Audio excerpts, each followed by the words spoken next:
கனகம்பட்டி சத்குரு பகவான் ஐயா அவங்க ஜீவசமாதி ஆனதுக்கு அப்புறம் அவரோட அருளும் மகிமையும் மக்களுக்கு நாளடைவில் அதிகமாக பரவ ஆரம்பிச்சது.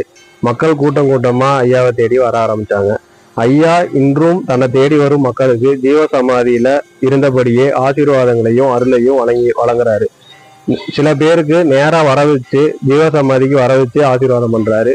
சில பேருக்கு கனவுல போய் ஆசீர்வாதம் பண்றாங்க. பழனி மலைக்கோயில்ல பூஜை பண்ற ஒரு அன்பருக்கு நடந்த கதை தான் இது. ஐயா ஜீவசமாதி ஆனதுக்கு அப்புறம் நடந்த நிகழ்வு. பழனி மலையில பூஜை பண்ணிக்கிட்டு இருக்கிற ஒரு அன்பருக்கு கல்யாணமாகி 10 வருடங்கள் ஆகியும் குழந்தை இல்லாம இருந்திருக்காங்க. ஒரு தடவைக்கு 2 தடவை டெஸ்ட் டியூப் பேபி ட்ரீட்மெண்ட்டும் எடுத்து அதனாலேயே எந்த பயனும் இல்லை. 8 லட்சம் ரூபாய்க்கு பக்கம் காசை இழந்து ரொம்ப விரக்தியில வாழ்ந்துட்டு இருந்திருக்காங்க. இந்த சமயத்துல வெளியூர்ல இருந்து ஒரு ஜோதிடர் பழனி மலைக்கு வராங்க. அங்க பழனி மலையில இருக்கிற தன்னோட நண்பரை கூட்டிக்கிட்டு முருகரை தரிசிக்கிறதுக்காக மலை மேல ஏறி வராங்க. முருகரை வணங்கிட்டு போகர் சன்னதியில வந்து பூஜை பண்ண நடக்கிறப்போ இந்த பூசாரியை பார்த்த அந்த நண்பர் ஜோதிடர்கிட்ட நடந்த விஷயங்கள் எல்லாத்தையும் சொல்றாங்க. இவருக்கு 10 வருடமா குழந்தை இல்லை அப்படிங்கிறத ஜோதிடர் தெரிஞ்சுக்கிறாங்க. அதுக்கப்புறம் அந்த பூசாரி கிட்டையும் அந்த உள்ளூர்ல இருக்கிற நண்பர் வந்து தனியா சொல்றாரு, இது மாதிரி உங்க ஜோதிடர் உங்க ஜாதகத்தை கொடுத்து பாருங்க, என்ன எப்படி நிலைமை, குழந்தை இருக்குமா இல்லையான்னு தெரிஞ்சுக்கலாம் அப்படின்னு சொல்றாங்க. அந்த ஜோதிடர் வேகமா உடனே இங்க கனகம்பட்டிக்கு போய் ஒரு தடவை போயிட்டு வாங்க, ஐயாவை பார்த்துட்டு வந்ததுக்கு அப்புறம் நான் உங்களுக்கு ஜோசியம் பார்த்து சொல்றேன், அடுத்த கிருத்திகைக்கு நான் வரேன், அதுக்குள்ள நீங்க கனகம்பட்டி போயிட்டு வந்துருங்க அப்படின்னு அவர்கிட்ட சொல்றாங்க. அதுக்கு பூசாரி மறுப்பு தெரிவிக்கிறாங்க. இங்க போகருக்கு 24 மணி நேரம் நான் பூஜை பண்ணிட்டு இருக்கேன், 10 வருஷமா பண்ணிட்டு இருக்கேன், இதனால ஒரு பயனும் எனக்கு கிடைக்கலையே அப்படின்னு விரக்தியா பேசுறாரு.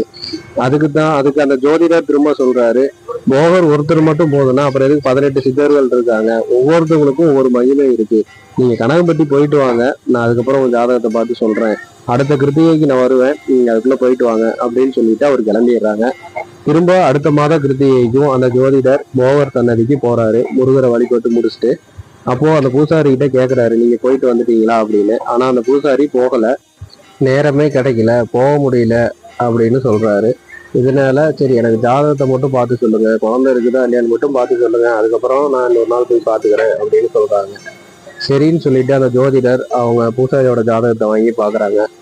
பார்த்துட்டு குழந்தை பாக்கியம் இருக்கிறது ரொம்ப கம்மியாக தான் பலன் தான் இருக்கு, அதனால உங்களுக்கு கண்டிப்பா குழந்தை கிடைச்சிரும்னு என்னால் உறுதியாக சொல்ல முடியாது, ஆனா கடவுள் நம்பிக்கை வச்சு நீங்க கடவுளை வழிபட்டீங்க அப்படின்னா கண்டிப்பா உங்களுக்கு குழந்தை கிடைக்கும், நீங்க ஒரு தடவை ஐயாவை போய் பார்த்துட்டு வாங்க அப்படின்னு சொல்லிடுறாரு.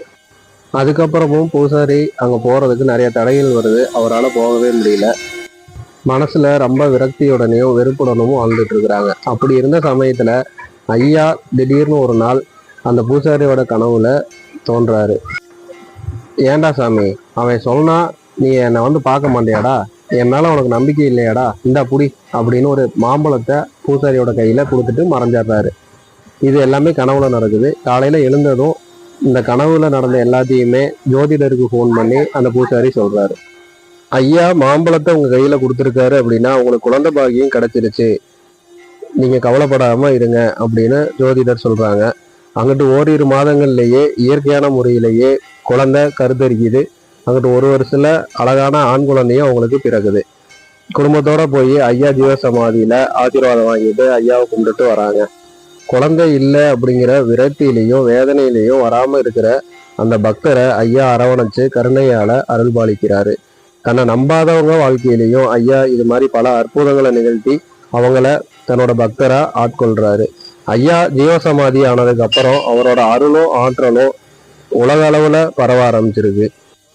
இப்போவும் தன்னை நம்பி கோயிலுக்கு வர எல்லா பக்தர்களோட வேண்டுதலையும் ஐயா நிறைவேற்றி வைக்கிறாங்க.